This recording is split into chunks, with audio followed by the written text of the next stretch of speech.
Welcome to the Embodied Wisdom Podcast. Because I really want to know, like, you obviously have always been a storyteller and you've had different expressions of this art, Mm-hmm. but like, what gave you that inspiration to write the Mm, book? mm, mm. Whew. I mean, as you're talking about, it was like storytelling. I had an insight of just like so much gratitude for my mom for instilling in me the belief in my dreams and that I could go after them. And I lived in my imagination as a child. And so like my foundation, at least, coming from her was very supportive. Like they sat me down as a senior in high school and was like, you've got to watch The Secret. So Oh, yeah, so it was like kind of a gateway drug. I always knew that I wanted to write a book in some way or tell stories. My stepdad actually, um, mm, kind of emotional. My stepdad actually sat me down.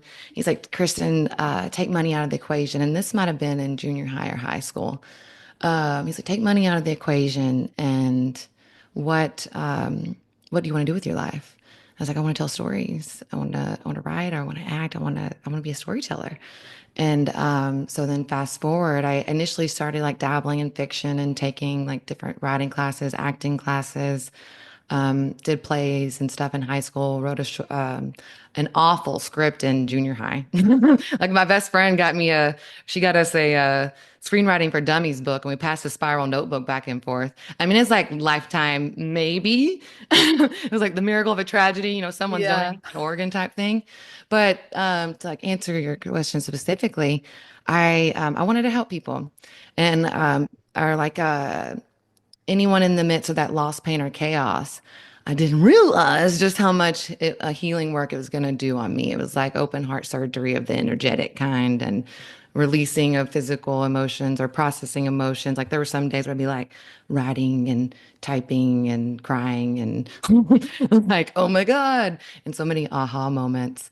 Um, and yeah, there was a very alchemical process. It felt like if I didn't do it, I just couldn't go any further. Like I had signed up for like a group coaching course and I Mhm. started coaching people. And then I was like, and I was coaching, I noticed a trend or a pattern. I was like, everybody's coming to me for something creative, like a blog, a book idea, or something else. I can't remember. And I was like, you know what? I was like, I kind of feel like a fraud if that I'm not doing my heart's longing and singing that Mm. song. And so I was like, I'm going to take some time. I was like, I bet you they have like a writing coach or something or like an editor. Because I knew if I paid someone, I would show up and that would help keep me Yeah. accountable. And so I hired someone, I think that was like November 2019.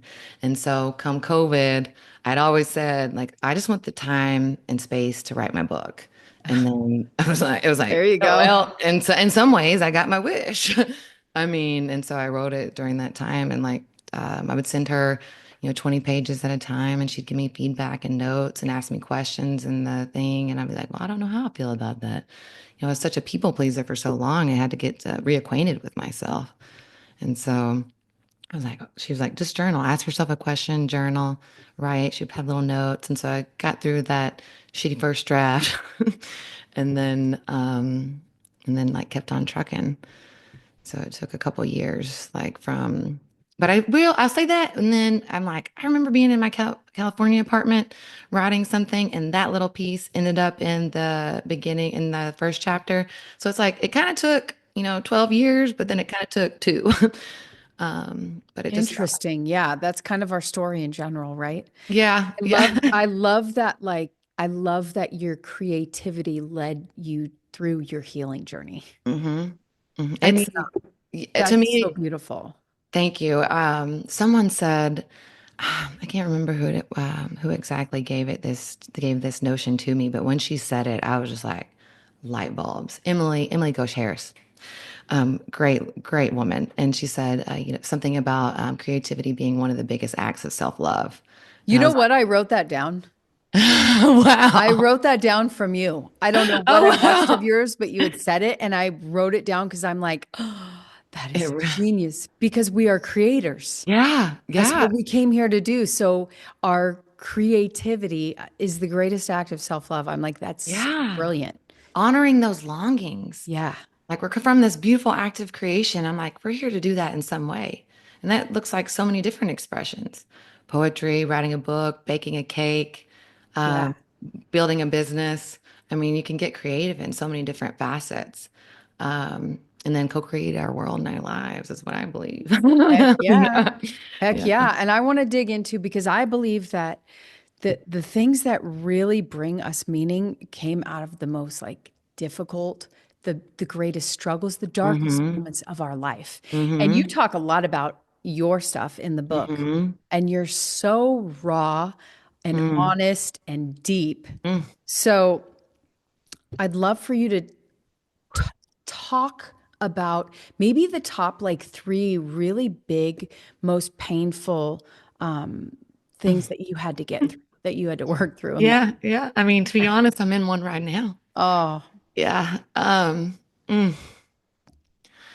Whew, I have to take a breath. I would I'm actually so listen. sorry because I No, know this is the year that a lot is it's bubbling shaking forth it. out of the collective. Yeah. It Yeah, really is. it really is. It's shaking and shifting shit up. And I mean, like it's been like the veil has thinned. There's been like it's like up leveling in so many different directions and purging. And we're on the tail end of the Scorpio moon. And like I'm like, my moon is in Scorpio. Oh, is it? Yeah. And so I'm like, Oh, death, rebirth, death, rebirth. So I've had a lot. The mhm. most painful ones. The one that's the most fresh that feels very challenging, and I can probably lump it under the category of grief. But a dear friend of mine was murdered in February, and that one that it's still so it's so fresh that there's been so many different insights and ahas because I he was missing for a while and I it's opened up a channel of like sharing my poetry because I'm like, I don't want to die not saying the thing. I don't want to die not doing the thing. And I kind of took him for granted a little bit, like our FaceTime calls would always be there. So that one's fresh. I would also say the moment with my stepdad, which Yeah, I don't know if you're familiar, but I um, am. yeah, we were in a cabin, and he like, showed me the world and shifted my paradigm in so many different ways. Like really gave me so much of a foundation for who I am, and also was the catalyst of so much pain and betrayal. And so there was like a sexual abuse situation scenario in the middle of a night in a cabin. And I was like, please don't let this be real. Please don't let this be real. And then, and it was like, I just remember being in the truck the next morning, like he had like fondled my breast. And I was like, I'm just going to pretend like everything's okay till I get home. And then like, I'll figure that, I was just like I got to ride back with him. And I'm like, I can't believe like this is like one of my idols. Like he could do no wrong. Mm. Um, mm, Betrayal is yeah, so hard, yeah. especially for those father figures. They have such Hmm. a big role in our lives, especially as women. So I just can't believe I can't even imagine what you must have been. Yeah. There's been some interesting things that have transpired that I'll add on to that too, is that I wrote my book with the perspective of him being alive because he was. And then as I finished like the first round of edits, it's like August 2020, my mom calls me and she tells me he died. In that moment, like I was reading this book called Many Lives, Many Masters. Love I that. felt I felt this like snap. It felt like a release in a way. And I just had this like understanding. I was like, oh my God, we made an agreement to come into this life for him to impact me in these ways, positive or negative, and then it'll catalyze me and incite me. And through the healing and expression of me, I'll help the collective and have Mhm. the highest healing of all, even though my human me is fucking painful. Yeah. And so I decided it was like, whoa. And I remember being in the airport, going home from that work event that I was at. Um, and where I received the news, and just something told me I was sitting in this place, like having a burger, and I was like, I saw a guy, I didn't say anything, kind of older, kind of like father energy. And I said, for some reason, I'm like, he's gonna buy my lunch. I don't know why I know that, but I know that. And he didn't say a word to me. And my stepdad and I used to go on these dad and daughter dates where we talk about philosophy and like the spirituality concepts and stuff. And the waitress came over and she goes, that guy took care of your meal. He said you remind him of his daughter. And I was Um, like, whoa. Um, but so those are two. I'm like, the third, um, hmm. It's kind of a it's kind you of can go for four if okay. you're tossing I'm between like, two. I'm Just like go for four. the first one was probably my first experience and encounter with grief when I was entering high school and lost like my first kiss, best friend. Like I had envisioned us like we're gonna get coffee one day and talk about the good old days and just we used to run around the pastures together. Like he was my next door neighbor, and that was just like what just shattered, and I got depressed, and I was like looking through my mom's medicine cabinet, and I was having my friends were like writing me letters saying that they wanted to see me smile again, and I was just like, is this like what is this is like my first encounter with death. Hmm. And so and then I had I just have had some really amazing, incredible, ethereal experiences. And so one night I had a dream and he came to me in my dream and I was like, what are you doing here? And like, and he just like, I'm at peace. Not I'm at peace, but it was like the most preposterous thing that I could ever think of that he wasn't in a good place or something like that. Uh-huh. And so I was like, whoa. And so that helped me like just like get the wheel turning again. And now that I think about it, I'm like, I spoke at his funeral. Like I was like, whoa. So there's a connection between like poetry and grief for me and that alchemical process.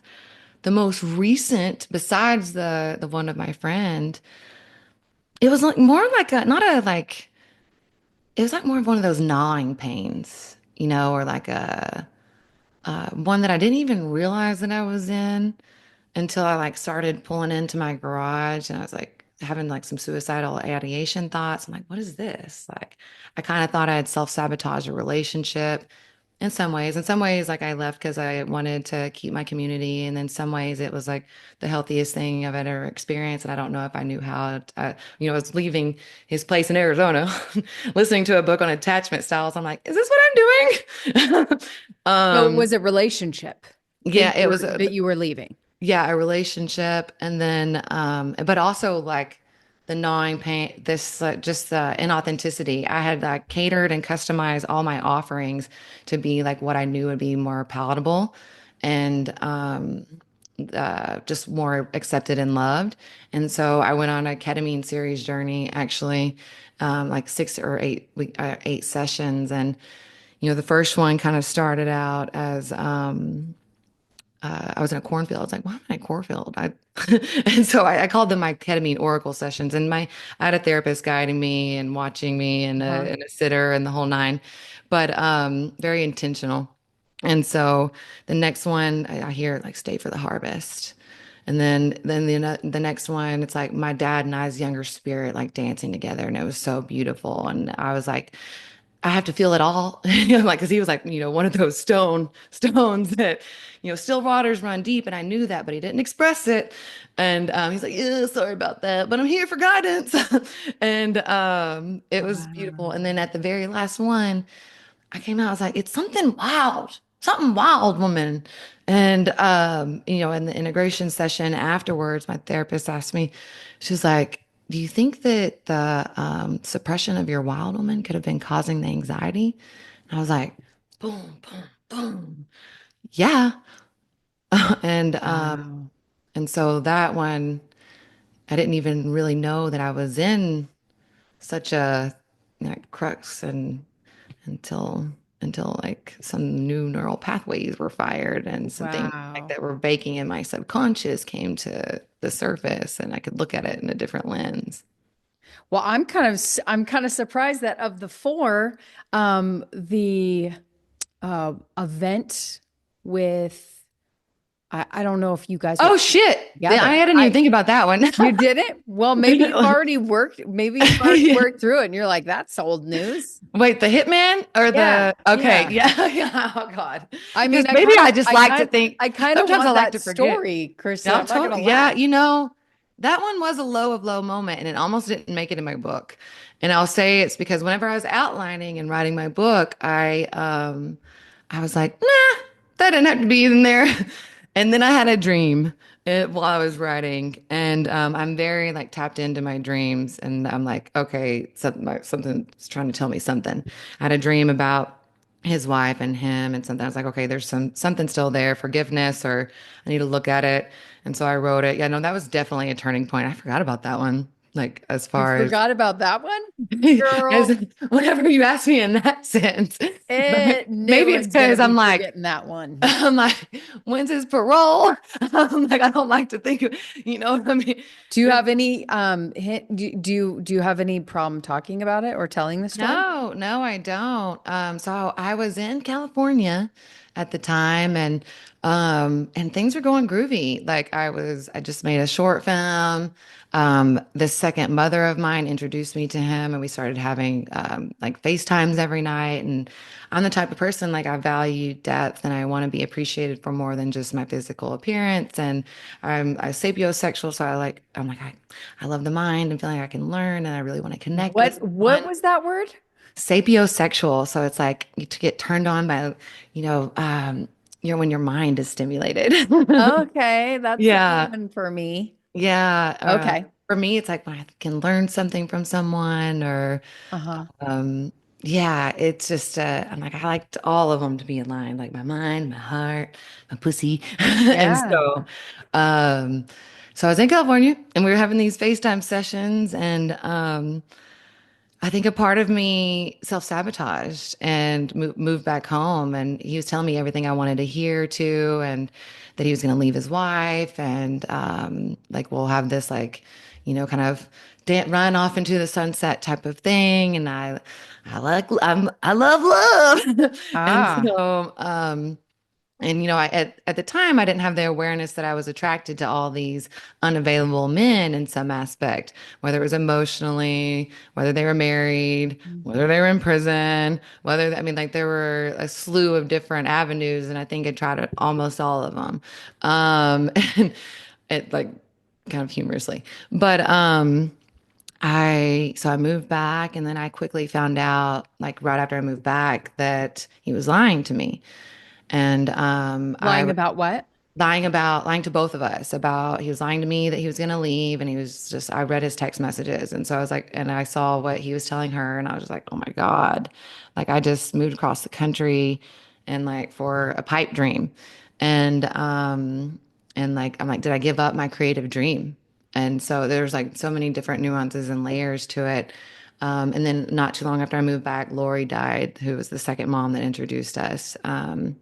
And so I also felt very alone. But I actually had reached out to his wife and sent her like, I'm like, here, like for me to like cut this cord, like I was so addicted to him. Like the sex was so good. It was like very, not, I don't know if toxic's the right word. Maybe not the healthiest relationship. Like there was Well, some kind of, he wasn't being all that honest, so yeah. that's pretty toxic. Yeah, yeah. It's just like sometimes like the labels and like it provided a lot of like awareness for me.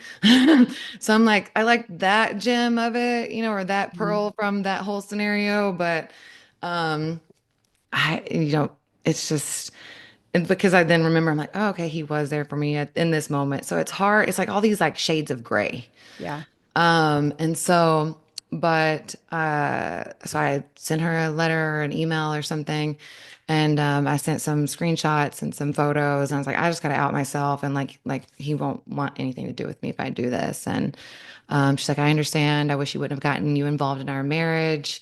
I've been a bad wife. I was like, oh God. I was like, oh, okay. And so I was like, I'm not going to tell you what to do.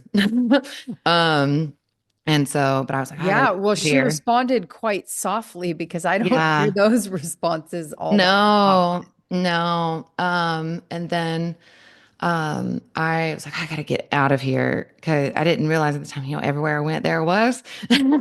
And so I was like, I'm gonna go visit my buddy in Australia.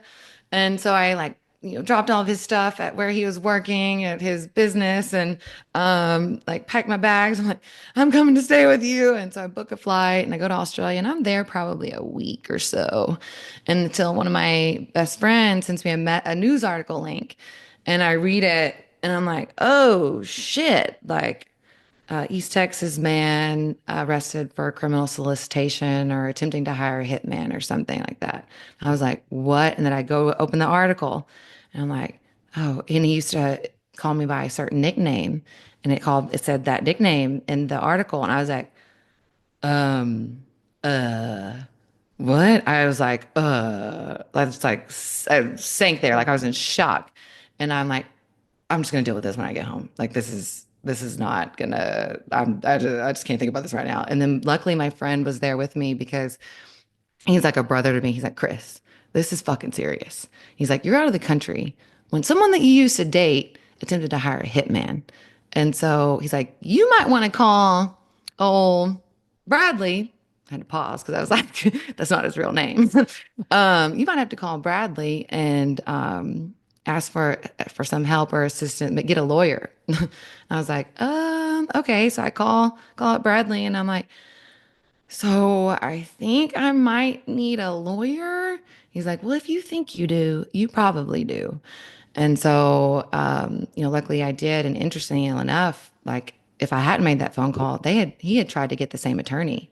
And because like we made contact first, I was able to get the attorney that I had. And by the time I got home, there was a detective's card on my apartment door, and I was like, "Fuck," and like, "fuck," but also like sadness and shame, and like, "Oh my God, what life choices am I making?" And like, I didn't realize also the gravity of the situation because I knew like where I stood in it, and like, but I didn't. When looking back, I'm like, "Oh, I probably could have gone to jail." Um, but I'm in that interview and it's like ID channel, small room, and they're asking me questions and that sort of thing. And then leaving that was when I was like, I gotta start making some fucking changes. Like, at 20, I was in my 20s. I'm like, lost my dad, lost my stepdad to his behavior, Lori dad, Kristen's in prison, like all this stuff, like all this chaotic stuff. I'm like, someone else that I was dating is now on trial for criminal solicitation. I'm like, da, da, da. What is the common denominator here? Me. Yeah.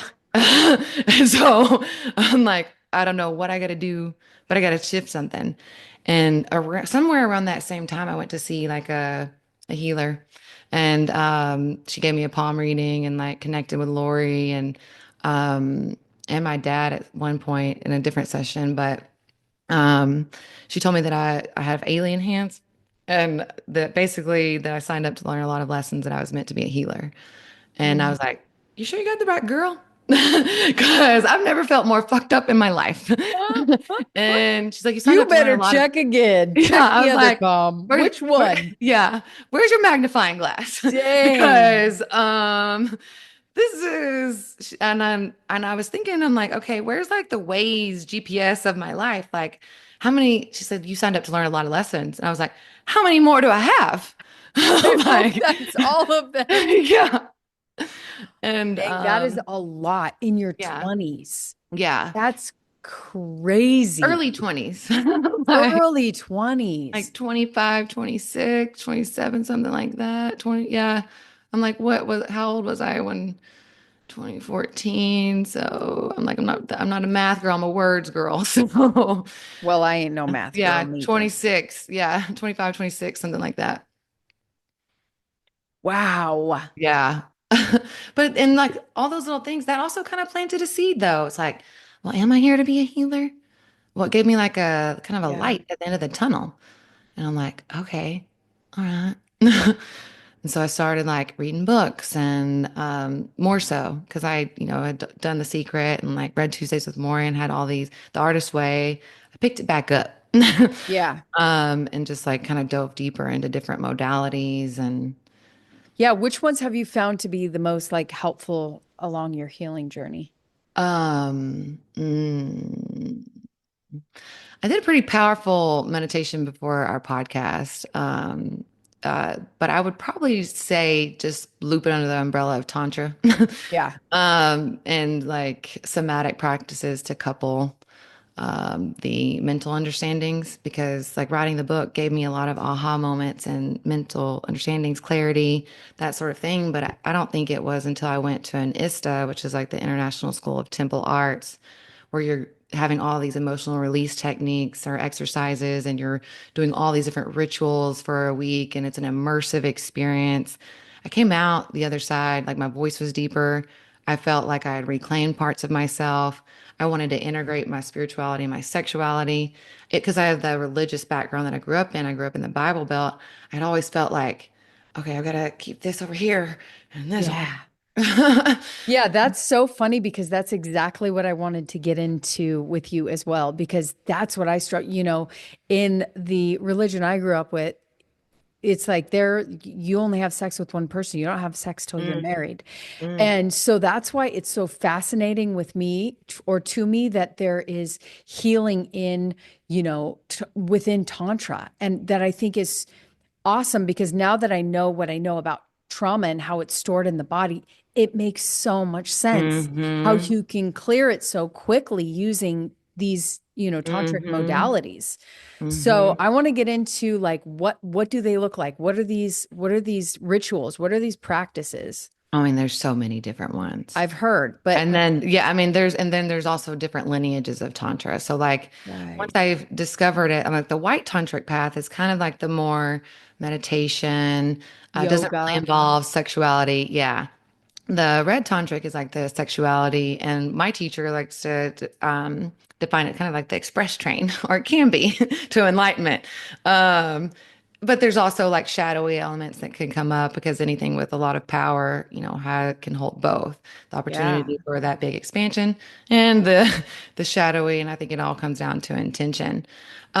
We had a powerful session yesterday. A group of women got together to honor one woman in particular that has breast cancer. And so we were showering her with love. So I gave her a devotional foot bathing um, ritual. And one woman did somatic experiencing, breast massage. I mean, it can be anything from like very sensual in nature, or that's the parts that light me up a lot, is like Hmm. tuning into my senses and what feels good and following that pleasure. And in moments of strife, how can I access pleasure? Like I was feeling a little like frazzled earlier today. I was like, okay, I need to take like my time and slow down, savor the moment, be where my boots are. Be where your Can I, boots are. yeah, can I feel the hot water of the shower run down my skin? Can I like Yeah. really just take my time and like ritualize life and make it art and like have my breakfast and like really taste it and like take my time with it and romanticize life in a way. Yeah. Like treat it as sacred, whether that's with another person, whether that's with my dog, whether that's with nature. And Or so I yourself. oh, for sure, myself. Like I'm in all of those equations. Yeah. Yeah.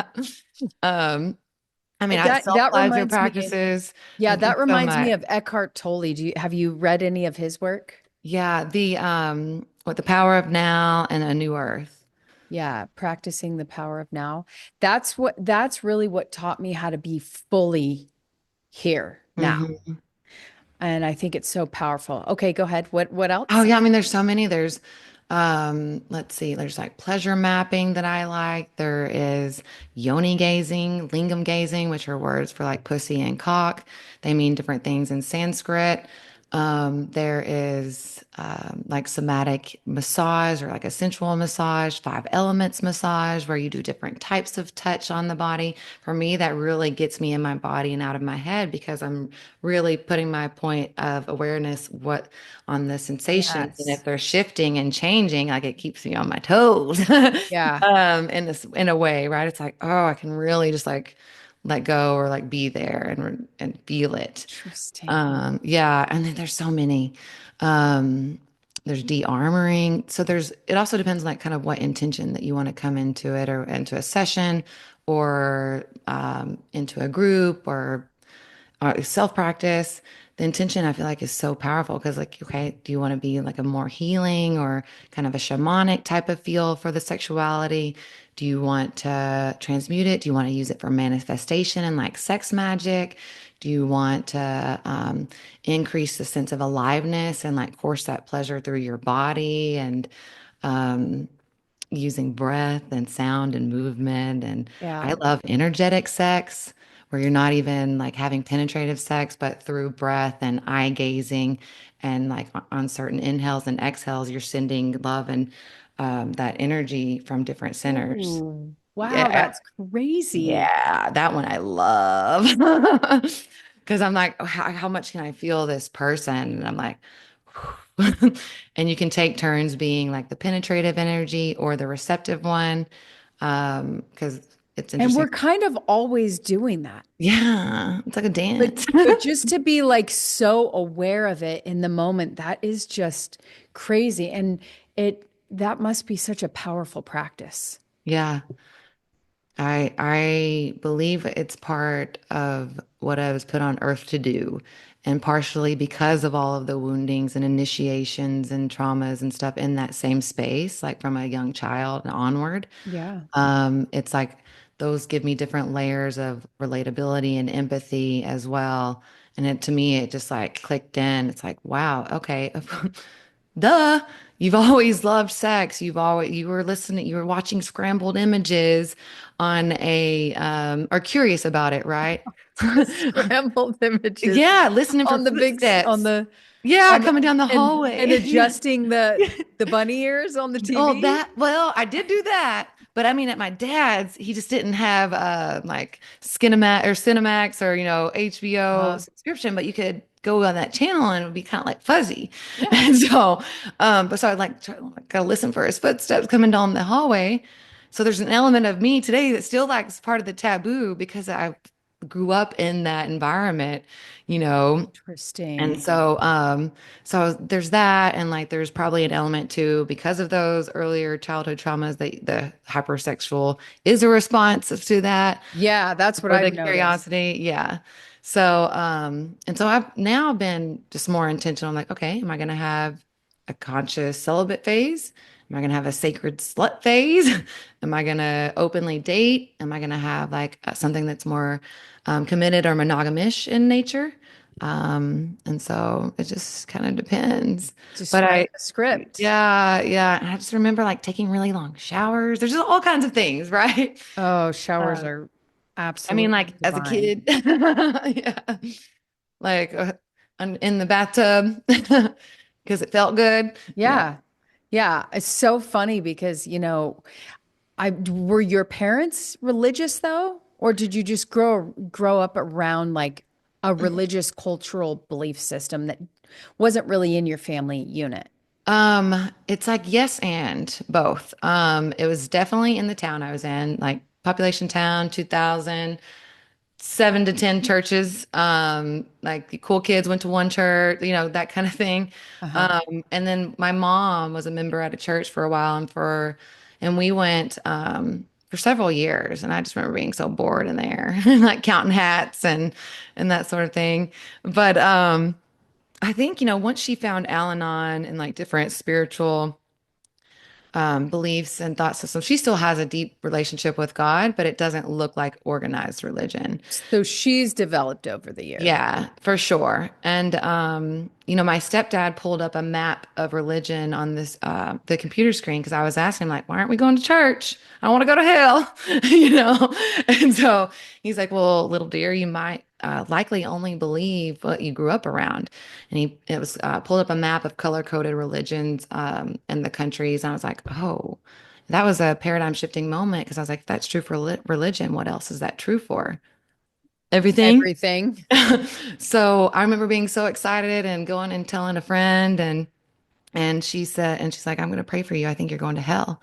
And I was like, oh God. Because I was like, there's possibility, yeah. Yeah. Because he was like, don't you think that if a God could be all powerful and all knowing that they could create a world where hell didn't exist? And I was like, well, I like That's a that. good question. Yeah. And Yeah. I just remember being in some of the one church service and they'll be like, well, if you die in a car wreck and when you leave here, you can be on the right side of Jesus type of thing. And I was like, that doesn't sit well with me. Yeah. Like, I don't think that that's, the kind of thing. And here recently I have been reading more scripture and it's kind of like, what resonates. There's good messages like the teachings of Jesus or I've just started reading like the Gospel of Thomas. And so I mean, like it's just Yeah, navigating and the thing with yeah. it, because I've gone all the way down that rabbit hole. I was heavily steeped in religion, Hmm. and then coming into my awakening and seeing things differently. Now when I read it, it's very different. Like Hmm. I don't believe that the heaven and hell spoken about in the scriptures is talking about a physical place. Mm. I believe that it is a mental construct to Mm. live either Hmm. heaven or hell in flesh. Because Hmm. how can non-physical, no meat suit, experience a burning sensation? Hmm. Hmm. So I actually think that that was just the way the Roman Catholic Church manipulated these ancient texts in Hmm. order to put people in a fear-based state to For control them. sure. Oh, for sure. I totally think it's all about control. Yeah. Um, and yeah, it's like those states we can create here on earth. We can Yeah. create heaven on earth. Yeah, it can Yeah. be. And I think about it like when I different perspectives I've been in. If I switch my perspective, it's a lot lighter. It's a lot more heavenly. It's a lot more Mm-hmm. delightful. Mm-hmm. Um, and so I definitely kind of have been on a similar journey too. Yeah, like when you're in the present moment, what you were describing in the present moment, being fully there with your body, That's that's like divine. heaven on That's earth. divine. Yeah. Yeah.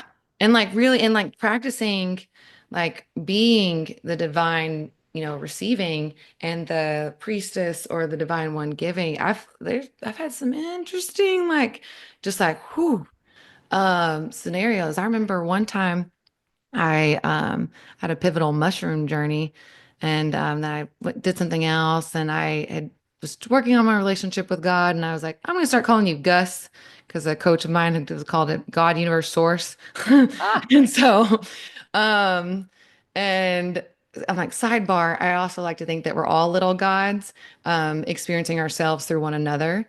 And so it's like, how can God experience itself if we are in a physical form? So to yeah. me, it's like, okay, kind of like a play in the playground. I'm like, I get to experience Yep. you now in this conversation. But I was like, all right, Gus, show me a sign. I need a sign I'm on the right path or something. Show me a feather in some way. Forgot about it. And then a few days later, I can't remember, I was going on a walk, put on like a Tim Ferriss podcast or something. He pops off with this story of like a woman that was rebelling at MIT with the feathers in the hat situation. And I was like, and then and then the next song that played, it was something, I think it was, I can't remember if it was Alan Watts or probably um, one of those teachers where I was like, oh, wow. He's like, and one day you realize and wake up that you are like interconnected or like little gods. And I was like, Yeah. wow. Like, and I also want to circle back too. I remember asking my dad the same question. I'm like, Dad, why don't you go to church? And he's like, pointed out to the lake and nature. He's like, this is my church. I Yeah. didn't get it at the time. Now I get it. I'm like, Yeah. wow, he had more wisdom than I gave him credit for. And I just thought he was like truck driver. And I'm like, man, those still waters run deep though. And I guess he had a lot of time to mull over some things on that road. And yeah, it's been an interesting journey. And And so, like, when it comes to your relationship with, like, the relationship you had with your dad and the relationship hmm you had with your stepdad, like, hmm what was the difference in those two relationships? I kind of looked to my stepdad for like the wisdom and the Yeah. philosophy, and because he was communicative of all these different ideas and believed in me to be like a student or like or worthy of like the conversation or sharing the knowledge, right? Or I'm like, oh, okay, like I can have these, more adult what seemed like conversations and considered more weight and um it just I looked at him for that, and then I had more of like the longing for nurturing, and my biological dad was more adventurous, more different like memories as far as like camping and riding in his truck together, and but he had experienced a lot of pain and trauma and lost his dad at 14, so I think he just stuffed a lot of that down Mhm. and it wasn't he would look at me and I knew he loved me, but I wanted him to verbalize his stories and his Of um, course you did. That's emotions. your thing, Yeah. right? Yeah. Yeah. Cause my mom on the country was like, so like giving me all of her stories. I was like fiending. I was like, one more story, one more story. And so one allowed that dialogue, and then there was a deep longing for it. That, I think that he opened up a little bit, as he got closer to his death and after his cancer diagnosis. But was going to get some stuff one way or another, and I gave him this book to fill out. Oh, And that's so good. yeah, yeah. He did it.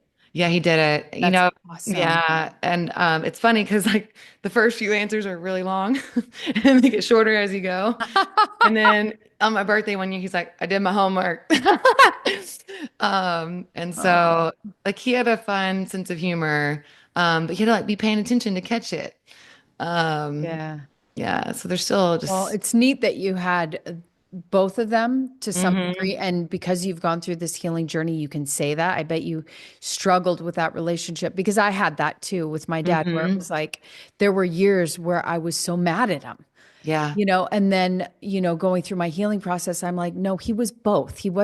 hmm He wasn't the villain and he wasn't the hero, because I had done hmm both with him, but hmm it's finding that they're both pieces of the same person because we all have that. Yeah. Yeah. Yeah. And I definitely think I'd put you're him I on. know you're not a mom, but when I became a mom and realized that I was going to fuck up my kids, not because I was trying to, Mm-hmm. but because I'm just a human being and I'm still dealing with my shit. And Mm-hmm. so I talk to my kids about it pretty openly, but I'm like, I'm sorry I fucked you up. I was fucked up. I'm clearing the system, but I'm still not Mm. perfect. And so that gave me a different viewpoint of like, we're just not perfect. Like we No. are going to mess up. But Yeah. I'm curious, did you ever tell your mom about it? And did anything happen with that? Oh, which part with my With stepdad? Yeah. Oh yeah, years later. That's part of my healing journey. I kept it Uh-huh. all in. I was like, like that hyper independent. I'll deal with it on my own. I maybe told one or two friends, but I was like, no, this is not And gonna you probably didn't want to, because he was also very dear to you, so you probably very didn't. dear. But they had divorced, so that was the last time that I saw him. Oh, okay. And so I told her. Mm, right, I can't remember. It was probably it was either before or after, right around that same time period of the hitman. It was probably after. Can't remember the exact time frame, but Oh, for mid Christmas, 20s then, yeah, right? You were yeah, 26? yeah. I was like, reading books on forgiveness, and I was like, okay, I'm like, how do I, um, I'm like, how do I do this? And so I was just taking little steps, and I wrote her a book. It was like, a mom book, and like what asked me questions, and then I filled in one. I was like, there's something I want to talk to you about in person, and I gave it to her, and then I remember like vividly where we were. We were outside, and she already knew she didn't know that it was him, but she just knew that it was like something challenging or something in Right. that space. I don't want to elaborate too much more on that, but she's like, just please tell me it wasn't your brother. And I was like, well, no. And then I told her, and then I didn't think that I think I asked her not to say anything, but Because she still spoke to him? I think that they maybe were cordial. Uh-huh. Um, but she definitely reached out to him after that, and he texted me and apologized afterwards. And I was like, he's like, I'm sorry, I should have never taken out. I was probably trying to get back at your mom, and I should have never done that, and something in that vein or capacity. And I was like, well, I'm working on forgiveness for you. I wouldn't have told my mom if I wasn't already in that space. And then, years later, it's like I was listening to an Oprah podcast, and they have some people on, and they're like, but have you forgiven yourself? And that one was like, oh, wow. That's always the center of it. Yeah. Whenever I'm working with someone, every relationship you have with everyone outside of you always reflects the relationship you have with Yeah. yourself. Yeah. So that's Mm. always the case. That's always the piece. Yeah. And I was just like, whoa. I was like, no, I felt so naive. I felt so, you know, and, um, and that was a very pivotal point, turning point too. The self-forgiveness, the grace, finding grace for myself for the first time. Oh, What? I'm like, softness, compassion? compassion? What? Yeah. And I'm like, that's something that I'm like, just keep going back to. I'm like, and I love what you said too about being messy and imperfect because yeah, I think of Oh like, yeah. I'm like, oh yeah, it's my parents' first rodeo at this, at least this lifetime, I if you mean, subscribe to that belief system. Like, we're just like bumping around, like trying to yeah. figure it out.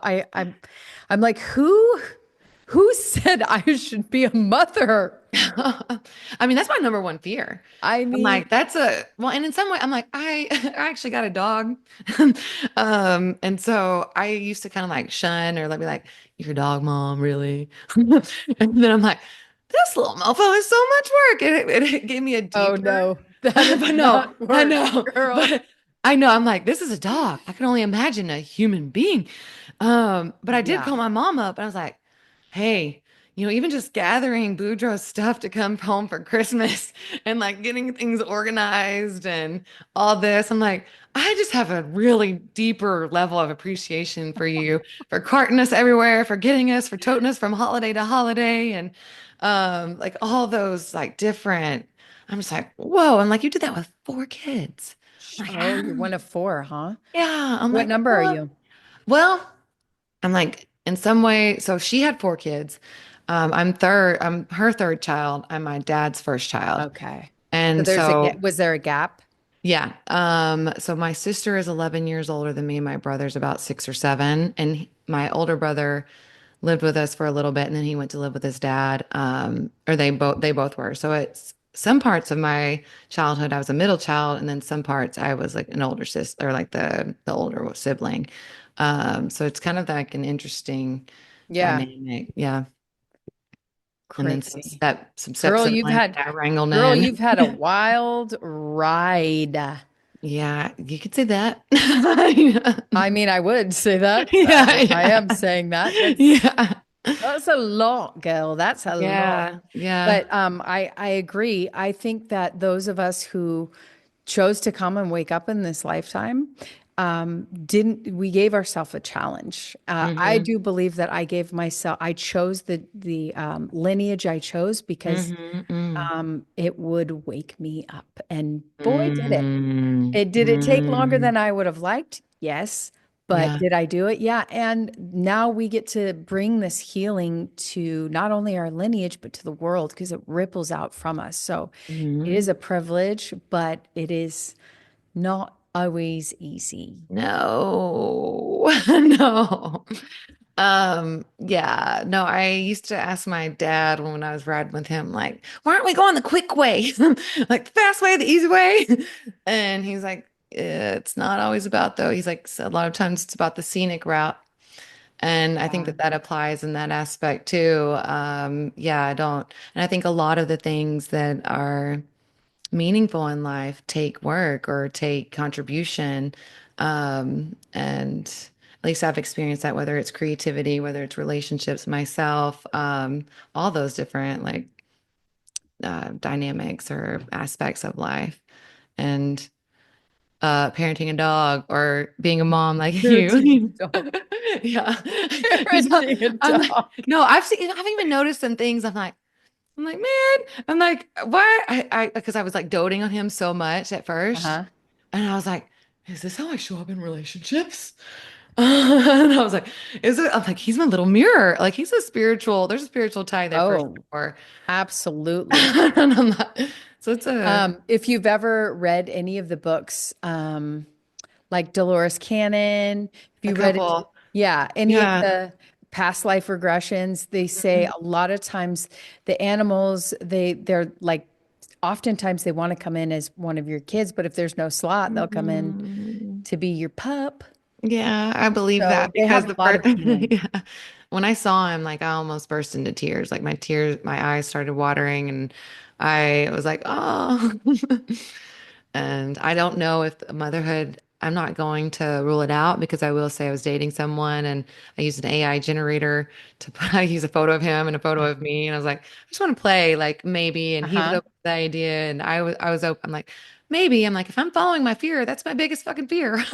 As having, Is ooh, having you kids. get to dig into that. Yeah. What's Yeah. underneath that? Why are you scared of Yeah. having kids? I think it's the loss of freedom and time for myself, and just coming into it with a lot of truth, right? I feel like there definitely a sacrifice of my needs to bring or how I would want to raise a child, and so, and just like shaking things up and like identity, like I'm independent. I can, for the most part, go do something when I want to do something, and there's just a whole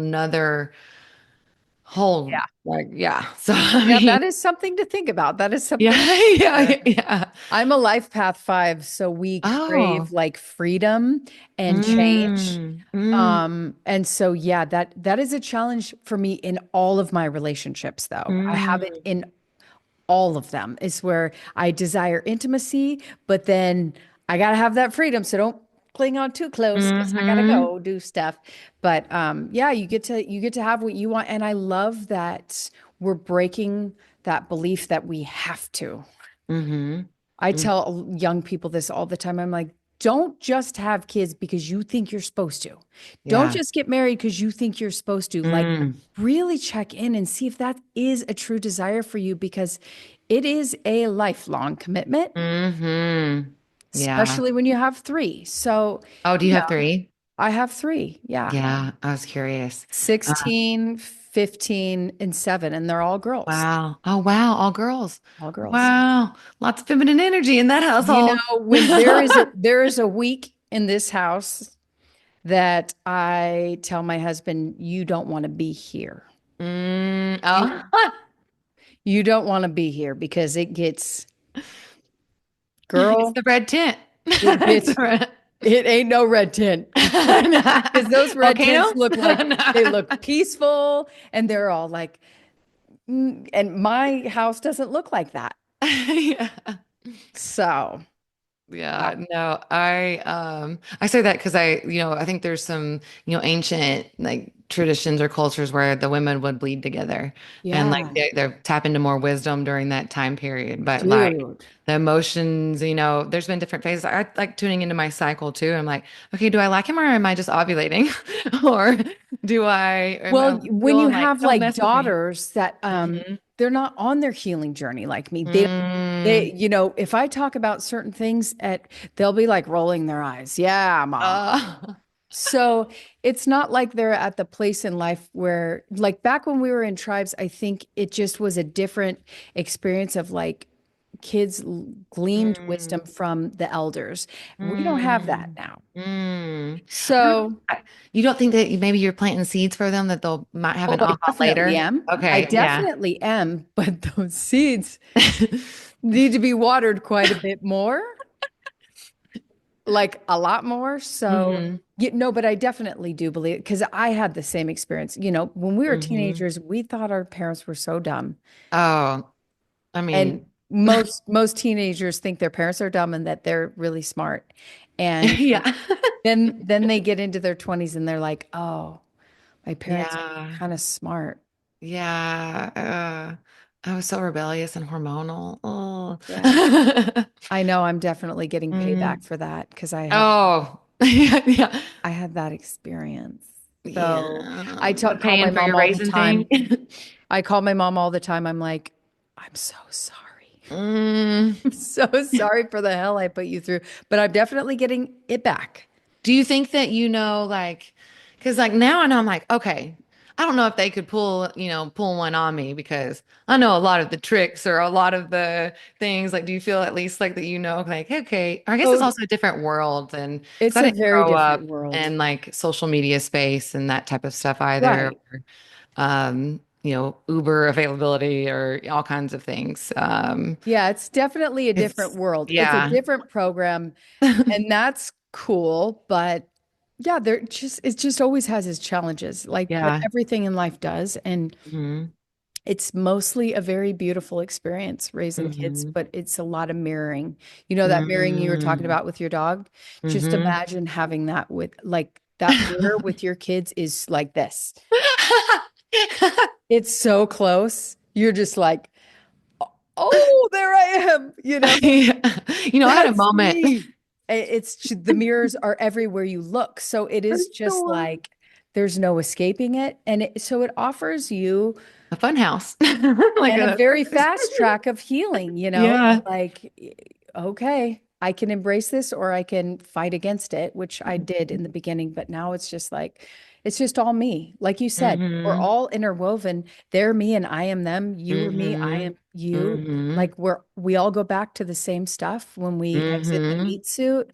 And so it just, we just get to take the challenges and say, challenge accepted, and let's do this. Yeah, I think having the curiosity about it is important too. Like when Very. looking at those roles and mirrors, like like there's one grandmother that I really get along with, and like we play games, and there's just like a different level of depth and nurturing energy. And then there's one that I'm like, it's like some, I'm like, Oh, a little, I'm like, okay, I'm like, what aspect or part of myself is that showing me? yep. Like, I'm like, okay. And like also having compassion, like for the world that she grew up in and the time and space. And like, Yes. I'm like, when I think about that book, I don't know if it was from The Body Keeps the Score or another like book or a teacher about being a cell in my grandmother or like being fully like a cell in my Yeah. mom.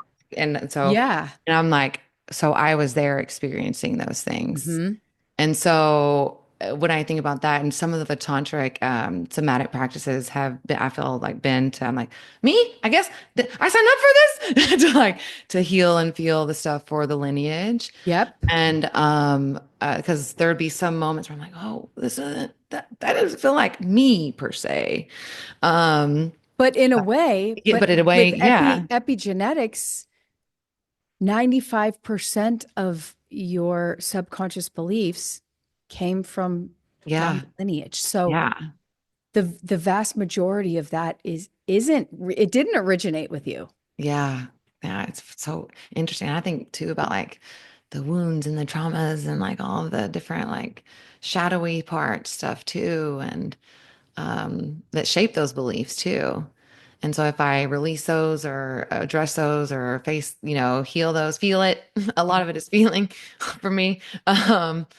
Then yeah, there's a different sense of lightness or there's a different Absolutely. You sense got to of feel it ease. to heal it, babe. Yeah. Yeah. So that's why Yeah. you said in something you're like I'm really sensitive and I'm like that's really good because that means you don't hold the shit in, you emote it. hmm Energy Now, in motion. yeah, yeah, Now, now, yeah, I wasn't always that way.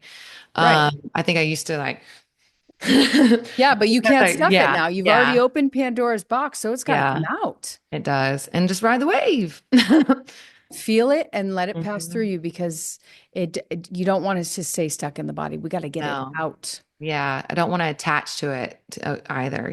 Like for so long, I know, like being an artist too, there was an element of like, oh, if I'm not like in a depressive Oh. state or if I'm not in a, you know, Uh-huh. I'm like, will I be able to go like create or what Create. can I pull from if I'm not? And so that's been a little like I actually had someone sneak say peek. that to me. I was going to take them through a session. They're like, well, I'm actually utilizing this creatively. So I'll call you in a week. And I'm like, all right, sit with that pain. Do whatever you want with the pain. Well, I'll see you in a week. But that's what I he think told me.